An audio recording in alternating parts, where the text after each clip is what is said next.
This presentation demonstrates a prototype of the ethical governor, a key component in the ethical projection of unmanned autonomous force.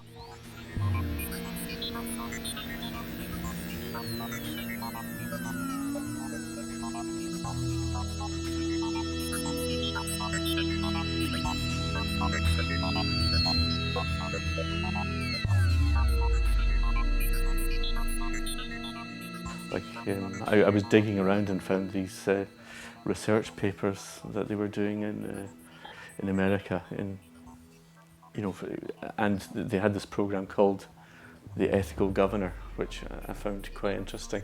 I mean, I thought the title was great, and it's just the fallacies involved. How actually could you have a code of ethics that governed machines that are basic purposes to kill people and destroy property and infrastructure. I mean, they are all called reapers, avengers, predators. They don't have these names for nothing. So, even though they're always promoted as being great sort of life-saving, labor-saving devices. So it keeps our people out of harm's way. So yeah, it's like sort of ethical foreign policies, which was something that they tried to introduce.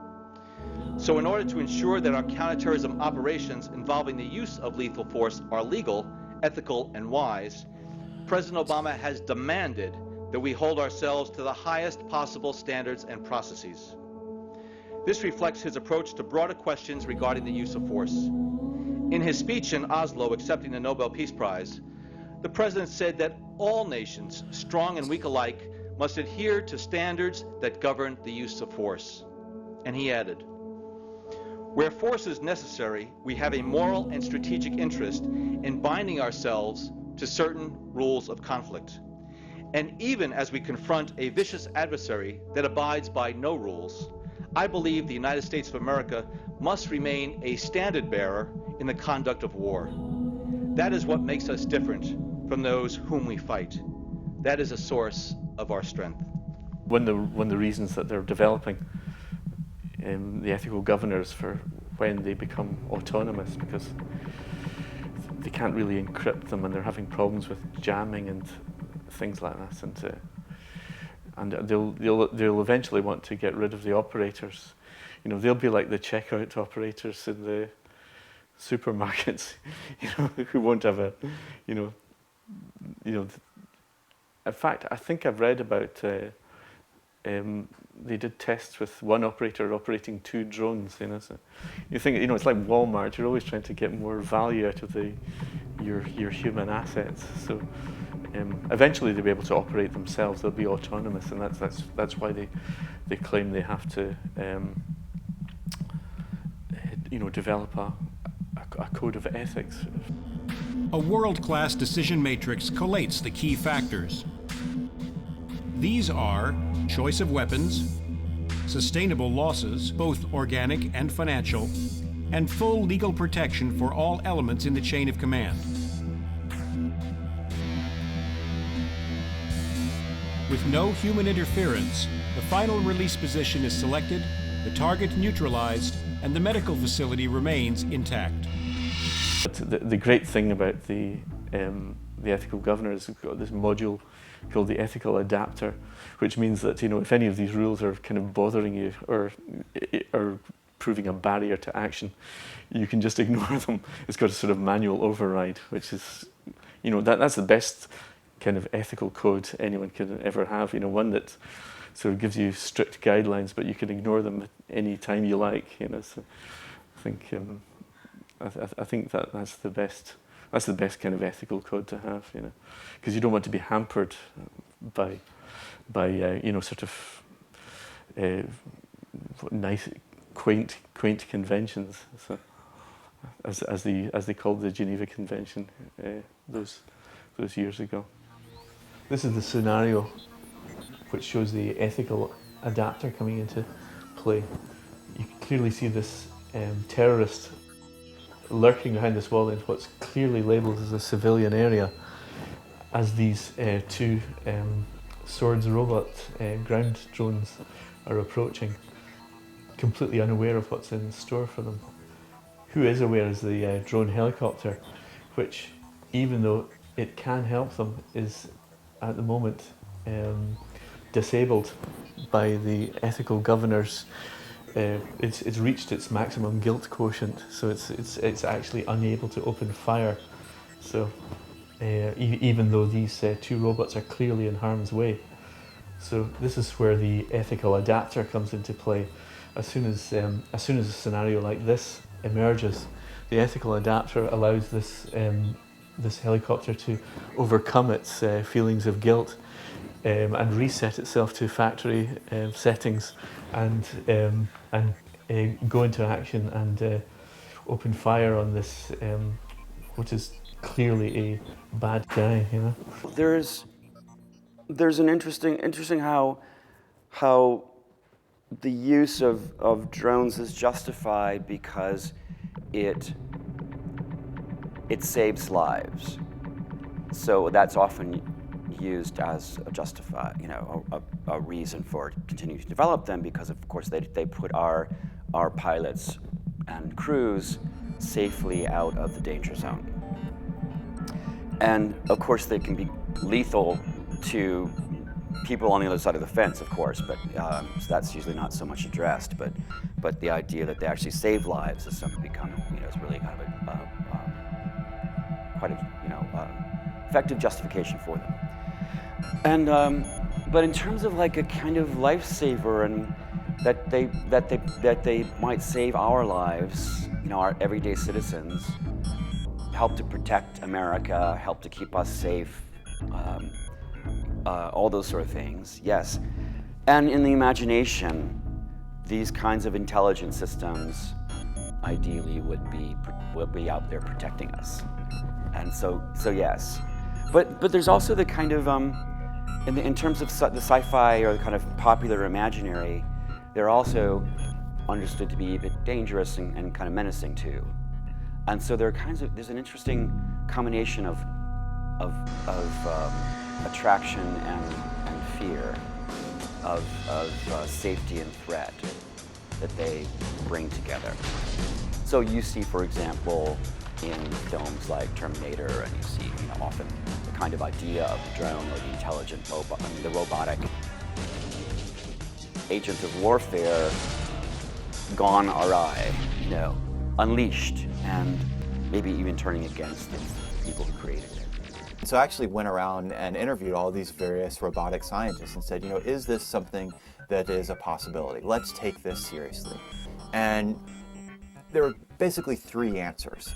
One was, no, that's silly, it'll not happen. These are systems, for example, that don't have a survival instinct. And in all of science fiction, the story is always that the machine gets scared and lashes out at the humans first. Well, guess what? We're building these machines specifically to die in war, so why would they care?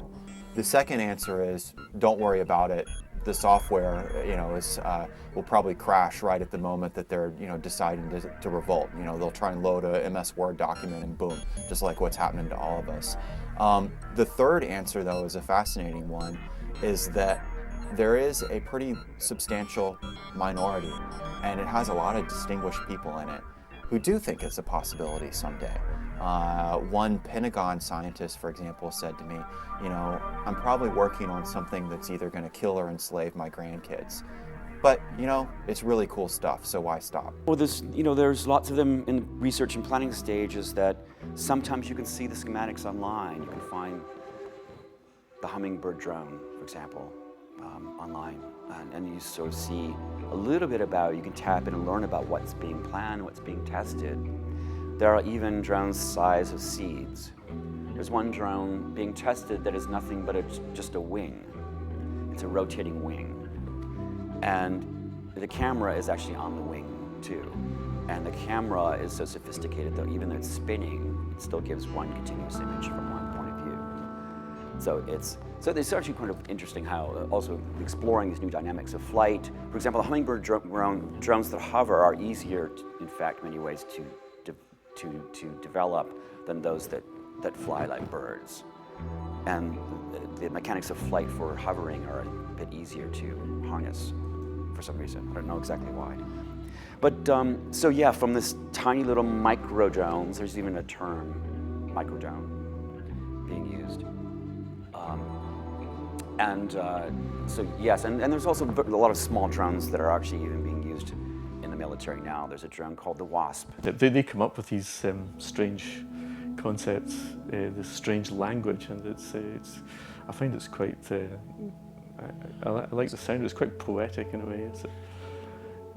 I mean, it's a sort of tortuous euphemisms all the way through this. You know, the more sort of press releases you read from places like this, the more interesting it gets. I think DARPA is possibly the most exciting arts commissioning body in the world at the moment. You know, they just do blue sky funding of you know, weird robotic pack mules and insect-sized surveillance drones and things like this, and perching drones are their latest ones. And they'll sort of perch on buildings and wires like birds and sit there for, you know, persistent surveillance. So you know, so I mean, I always think, you know, art is where you find it, you know. Questions of autonomy, automation as well, and that is very much also a part of thinking of new generations of drones. Some of them, of course, have automated flight capabilities, like the Global Hawk. You know, once it's programmed, can fly itself. You basically, you know, program the whole thing. But some are endowed also with, yes, automated flight capabilities, but also the ability to conduct target searches on their own. Automated analytics for seeing, detecting, for parsing images, for reading information gathered from sensors. And so the question of, yes, when we start thinking about autonomy, this question about where is the human, you know, there. And at the same time you find these ontological questions, then yes, these kinds of ethical questions also come into play, because it's really easy to point the finger and not take responsibility for something that occurred. So you've seen that before when someone was killed who wasn't supposed to be killed, and you find then the investigation being conducted and becoming very difficult to figure out actually who pulled the trigger. So you heard this even in the early days when, just after 9/11, when you actually found out there was actually a killing that was reported, and the military basically said, yes, they were flying the plane, but the CIA actually pulled the trigger. They say that, you know, human soldiers are subject to you know, irrational rage, and you know, a drone can't behave in that fashion. But then again, you know, a drone is artificially indifferent. So I think it's a win-win situation for the military there. So the role of private companies in not only in drone, well, of course in drone development, but I mean in drone operations. And so you find privatization of military operations across the board increasing. And you find these questions about organizations being involved in drone operations that call into play a lot of ethical questions. What's sad about this is you really don't want people thinking along these lines, that it's better for me to keep the war going. You don't want to keep this, you don't want to keep people, you don't want to, same with, I mean, it's a general concept about capitalism, I think. You don't want to have capitalistic for-profit enterprises involved in stuff you really don't want to have happen more. You don't want wars to happen more. You don't want need to have lots of prisons. You don't want to, these are things you don't want to have, and therefore you don't want to put them in private hands. You don't want to have people making more money if we stay in war longer. Yeah, I'm interested in what I call the drone economy, like this complete eradication of the human from the transaction space. And you know, drones are just like another manifestation of that. You know, though they've accelerated. Their appearance on the scene has sort of accelerated dramatically recently. But I mean, it's the same as it's a sort of outsourcing military action, and it's like any kind of revolution that does away with human labour. So I think that's an aspect of drones that are quite interesting. I mean, I think of we have drone supermarkets with these ones where you have to do all the work yourself. You have to scan. You have to scan the goods. There's no checkout people. Or there's one checkout people. There's one security person, one checkout person, and one shelf stacking person. That's what I would say. That was a sort of a drone entity, a supermarket like that. I mean, there's very little for people to do now, apart from actually buy stuff and consume. But military sort of adventure can actually replace that. So in terms of sort of getting rid of material production.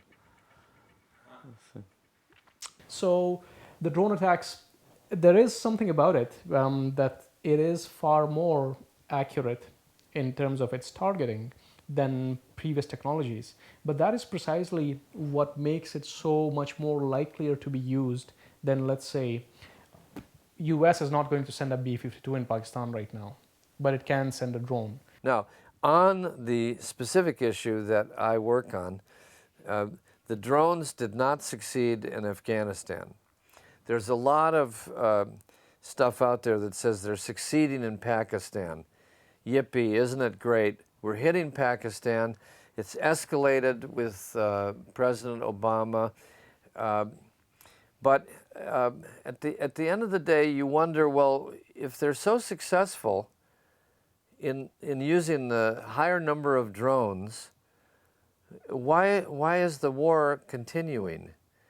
And I think there's a reason for that. You'll find a good ally for the peace movement are the war makers who are concerned with counterinsurgency. That is, small groups of special forces killing the so-called bad guys and winning over the hearts and minds of the people on the ground. Guess what? They don't like drones. They hate drones because the drone strategy is the opposite of the counterinsurgency strategy. That, in turn, can erode our credibility with the American people and with foreign partners. And it can undermine the public's understanding and support for our efforts. In contrast, President Obama believes that done carefully, deliberately, and responsibly, we can be more transparent and still ensure our nation's security. So let me say it as simply as I can. Yes, in full accordance with the law, and in order to prevent terrorist attacks on the United States and to save American lives, the United States government conducts targeted strikes against specific al-Qaeda terrorists, sometimes using remotely piloted aircraft, often referred to publicly as drones. There is no legal basis for what we're doing there. It's just frankly illegal. What we need to do is debate in Congress whether we want to go to war with that part of Pakistan. If we do, we need to declare it and do it. We can't just go around assassinating people without any legal basis to do it. Or at least I suppose we can assassinate people. It's just that's might is right as opposed to law is right. Until there's investigations into allegations of those who have been hurt or killed by drone attacks, then I think drone strikes should be stopped. What we're doing as activists is we are trying to stop a runaway train and prevent anyone else from being hurt or killed. If you're a true human rights activist, you're going to want to spare American military lives, not just our enemies' lives. So I think that drones are good for what they're used for right now. I mean, this is the wave of the future in weapon system technology. Why not keep young men and women safe, but still maintain the humanity of a human pilot on the ground safely flying one of these unmanned aerial weapon systems? You know, I understand the military position in the sense that when we use drones, no Americans get killed, and thank goodness for that. I'm absolutely in favor of doing everything to preserve American life, and I hate to think of our military being sent into dangerous places and getting themselves killed. But what you've got to think about is what we're doing actually making us safer, or is this just the Obama administration's way of pretending to act tough while at the same time actually making our world a less safe place? And my experience in Pakistan teaches me clearly that what we're doing up there in Waziristan is making us less safe. It's aggravating everybody, and it's not solving any problem. What the public doesn't understand about drones is the expense of drones. Drones cost U.S. taxpayers millions of dollars to fly these things, to operate these things, to create them, to make them, to staff them. And another thing that people don't quite understand about drones is how they are being used abroad. Here we're seeing drones being used by the U.S. Air Force as well as the CIA in military attacks. Military attacks which result in the deaths of innocent civilians, some being women and children. And also citizens don't quite understand that drones will eventually be used for surveillance in our airspace. Although these weapons are controversial, public opinion polls show that 80% approve of the use of drones. 80%, I don't think that most people even know what drones are. They hear about them.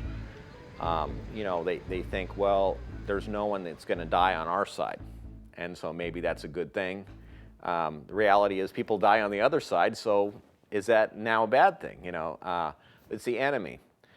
Usually it's not the enemy that's killed by these drones. Usually it's collateral damage of civilians. And it's a very scary thing to have, to be always threatened by drones flying over. They may kill your family. You may hear about a building being destroyed over here, over there, and are you next? If it was in someone else's hands, it would be terrorism. When it's in our hands, it's a good thing. All I can assume is that the American public no longer has a taste for the loss of life. I think the Vietnam War was a turning point in how the American public viewed wars. I think Iraq and Afghanistan were not very well received as wars. They were so-called preemptive wars, not wars of necessity in the opinion of many of our people. And so the military decided, rather than risk the loss of pilots, let's use these drones to take out primarily terrorists, remember, Al-Qaeda and Osama bin Laden. And who's going to shed a tear over collateral damage if you're going after terrorist organizations? And so it became politically acceptable and acceptable by the American public to use them for that purpose. These things will all be used by everyone else.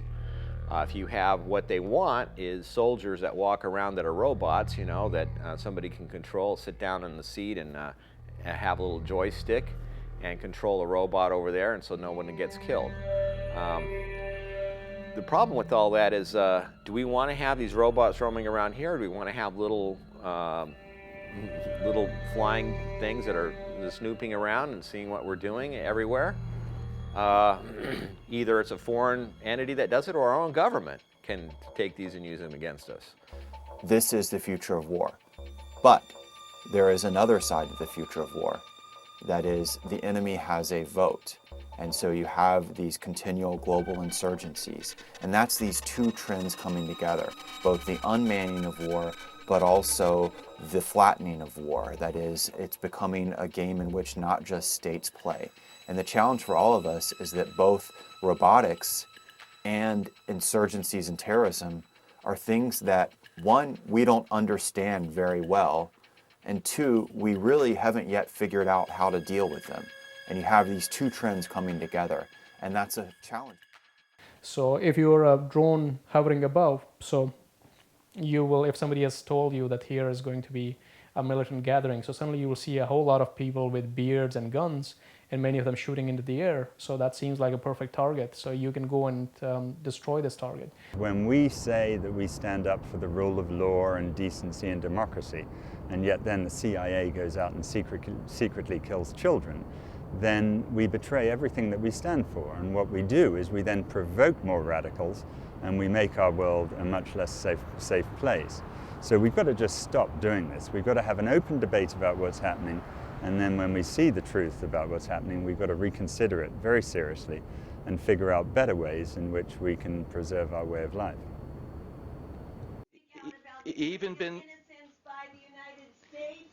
What about the hundreds of innocent people we are killing with our drone strikes in Pakistan and in Yemen and Somalia? I speak out on behalf of those innocent victims.